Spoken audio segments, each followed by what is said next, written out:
Hi, my name's Pretty Basra. Welcome to the Women Money Business Podcast. In a previous episode, I've spoken about when I first maybe realised that I was going to go into entrepreneurship, or had that entrepreneurial feeling inside me.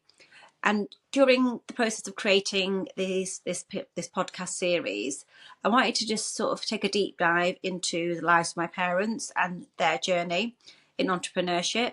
So my parents were immigrants from India. My dad came across to the UK when he was 14 years old. He was in the education system for about 9 months. And then when that sort of his secondary education came to an end, he finished work on the Friday and started we finished education on the Friday and started work on the Monday. And all of this information that I'm going to share with you has only just come to light literally a few weeks ago when I started talking to him about what happened before I was born, because I don't think often you sort of deep dive into your parents' childhoods to know, the intrinsic details and what they've sort of encountered or gone through, etc. And maybe that's my naivety where I haven't questioned him on it, or he's not maybe shared all that with us. When he shared all of the aspects of his life, and he has spoken about business, and my mum's spoken about business as well over the years. But those sort of key pivotal moments I didn't realise until recently.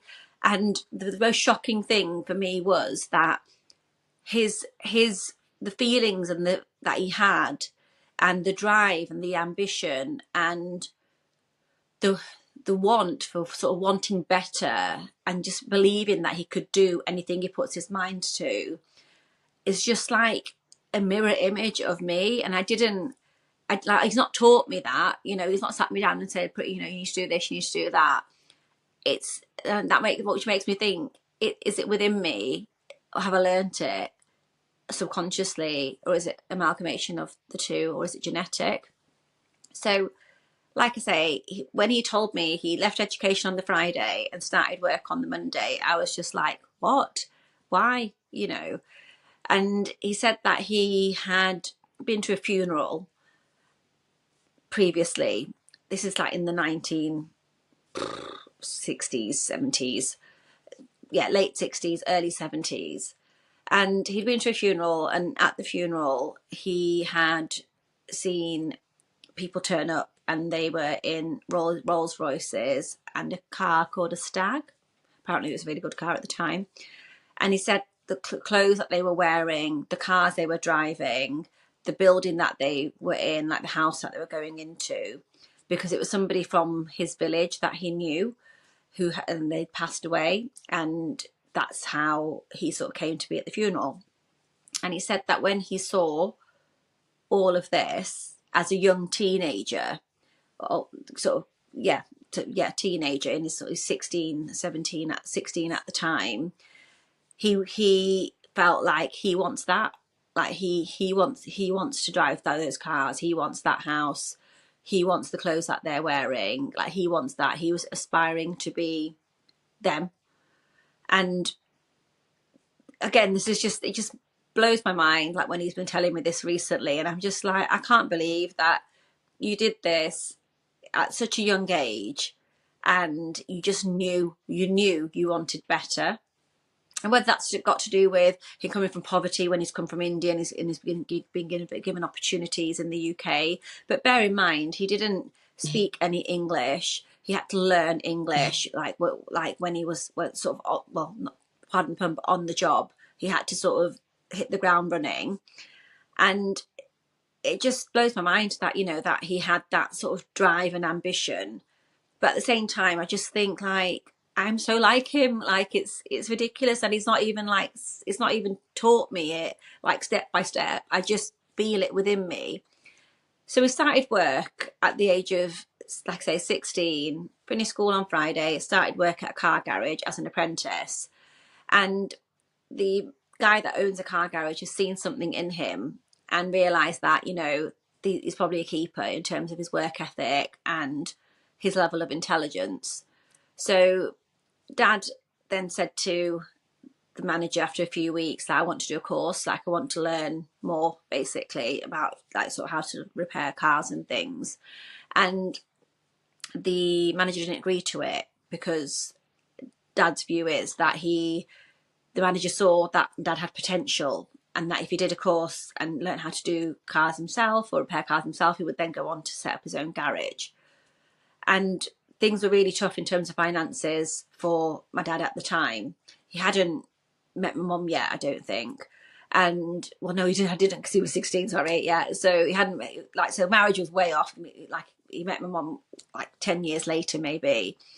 And he realised that this guy was kind of holding him back and not letting him sort of reach his full potential. So he said he walked out. You know, he walked out of the apprenticeship and said, like, I'm not doing it, like, forget it. And then he started to sort of offer his services on like market stalls or whatever to try and get some money together to do this apprenticeship. But then this guy, obviously, like Dad said, that did see the potential in Dad, kept coming back to my dad and saying, no, come back, please come back and work, and we can work something out. We'll go 50-50 on a new garage that I'm opening. And then by this point, Dad had managed to do his apprenticeship. I think he said it was a few-month course, and he was like a trained car mechanic within this period. So the guy had then offered him a 50-50 partnership for his car dealership. So my dad said no, and I was really perplexed at this. I said, why would you say no? Like, you've got very little money, and you're wanting to make more money to live this life that you've envisaged on your sort of vision board, so to speak. And he's giving you something on a plate saying, like, you know, we'll go 50-50. And I said, like, back then, that's for me, I think that's quite major. So he was like, no, he said, I didn't want to do that. And just a side note is my dad's dad, my granddad, passed away whilst my dad was still in my grandma's womb. So Dad's never had a dad. So he didn't have anybody really to guide him as to negotiation or anything like this. So this is pure, just his brain and what he thinks that he wants to do. So he's then said to the guy, I don't want to go 50-50. I want to take 10% of sales commission of the cars that are sold. And the guy said, okay. So, because obviously for him, it was very much a win, like a win-win. Well, he's probably thinking it's a win-loss, that the guy's going to win, Dad's going to lose because they're only getting 10% versus 50%. But then Dad then stipulated what his conditions were. He said, you know, you can't tell me what to sell. If I get a car, if I sell a car, I want that car from auction within however many, like 1 to 2 days. I don't want to waiting ages for it. And I just want the 10% commission on it.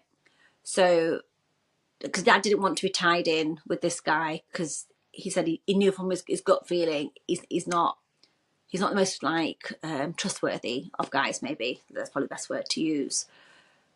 So the guy agreed, and then Dad then also the final thing that he'd said was, you can't tell me what to do. So you can't tell me to go and repair a car in the garage. If I'm going to be working here, I'm only going to be doing sales. I'm going to stay on the forecourt, and that's where my position is. You can't ask me to go and repair a car.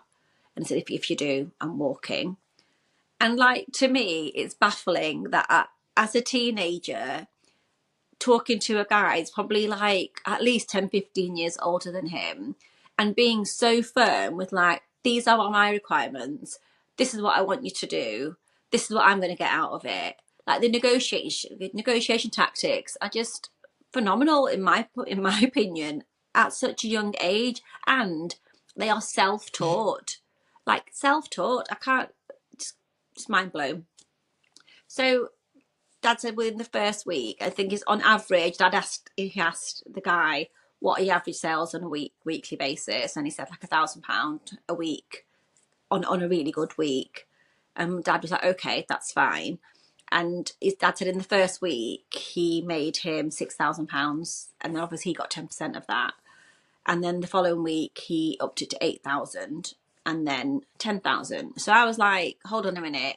How has this guy's business gone from £1,000 a week to £6,000 a week in 1 week. What have you done that's different? And Dad's like, I know how to sell. You know, I know sales. I know how to sell, and I know my cars. So it's knowledge and skill and the art of negotiation, really, that I feel that summarises what's happened in that process.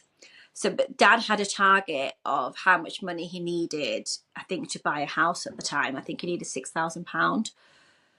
So that's what he was aiming towards. So that's what was driving him. That's what was his sort of light at the end of the tunnel, and what he was running at, basically, to get that 6,000. And he made it. He got there fairly quickly. But Dad had agreed in his head that once he gets that money, he's not going to work for this guy anymore. He's going to set up his own business. But he just needed enough money to potentially purchase a house, and then also have enough money to set up his own business. And, you know, the weeks and months went on, and he did that, and he set up his own car garage, and, you know, the rest was history, temporarily. But then he did that, and then he just felt like he'd done that. So that was a tick. So he wanted to do something else.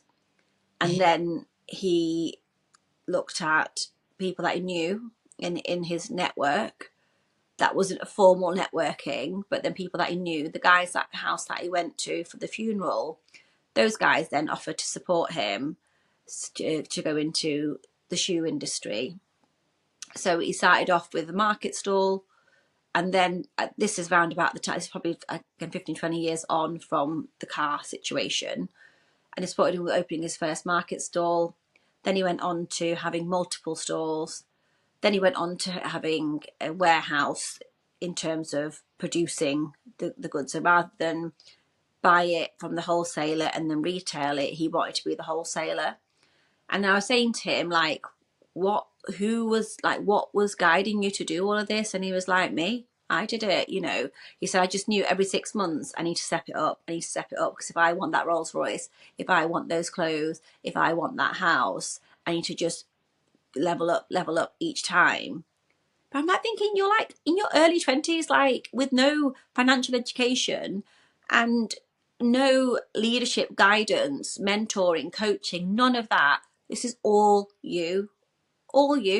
And he just says it so nonchalant, like, yeah, that's what I did. Like it's okay. Like, you know, everyone does that.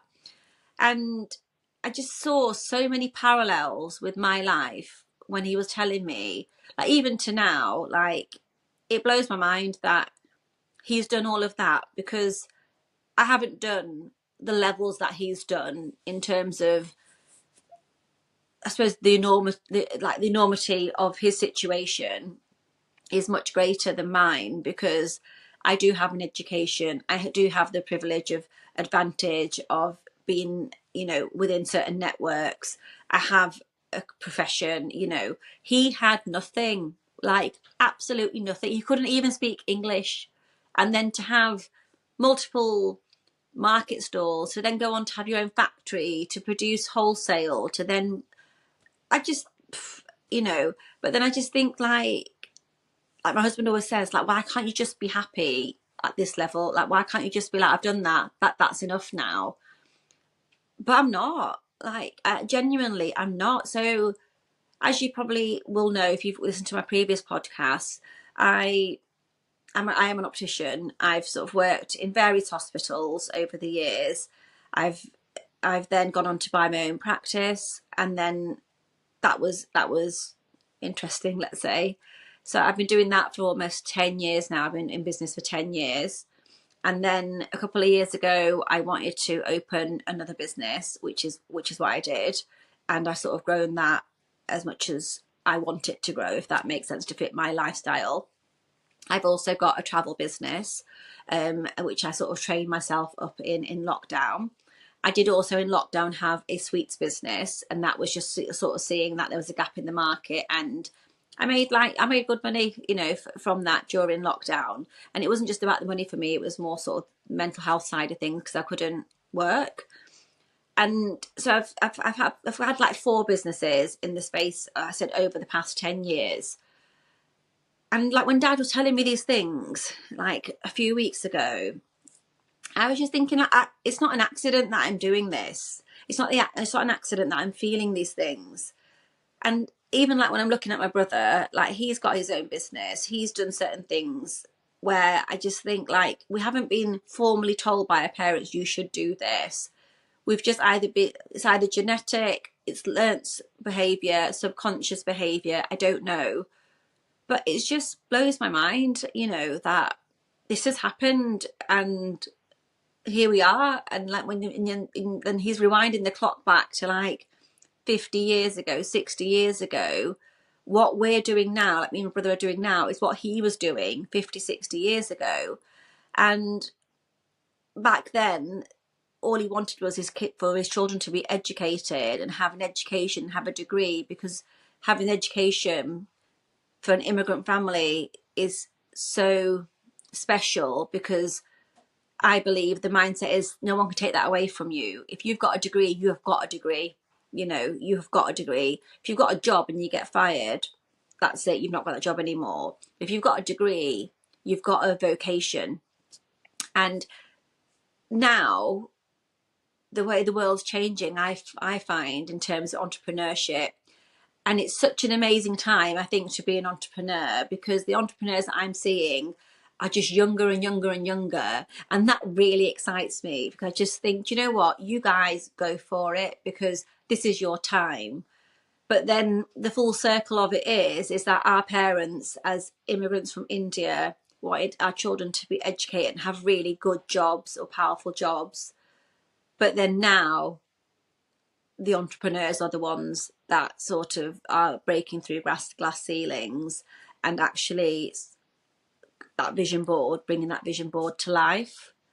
And I think there's something bittersweet about that, because the intentions were absolutely good, you know, from all of like our parents. I can only speak on my parents' behalf, but I'm stereotyping, but the intentions for immigrant families trying to educate their children to get them into good jobs, doctors, dentists, whatever, healthcare jobs, lawyers, accountants, good decent paying jobs.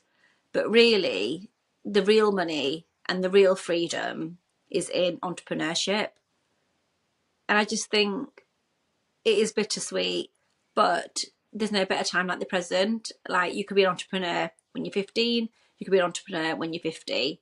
Who cares? The fact is, you're an entrepreneur and you've brought that vision, that feeling, whatever you're thinking, to life, and you're building that life for yourself, and then for potentially, like me, future generations. Like, I'm the next generation from my dad, and my children, I would want to absolutely go into entrepreneurship.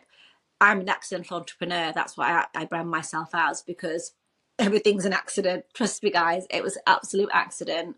But do I enjoy it? Absolutely yes. Would I recommend it? Absolutely yes. Because there's no limit. There is absolutely no limit to what you can achieve becoming an entrepreneur. You just need to find your why, and you just need to find what you're passionate about. Why do you want to do it, and why do you love it? And the rest will just fall into place itself. So I hope that helps somebody, and thank you for listening. And I've got lots more where that's come from, and I'll join you on the next one. Thank you.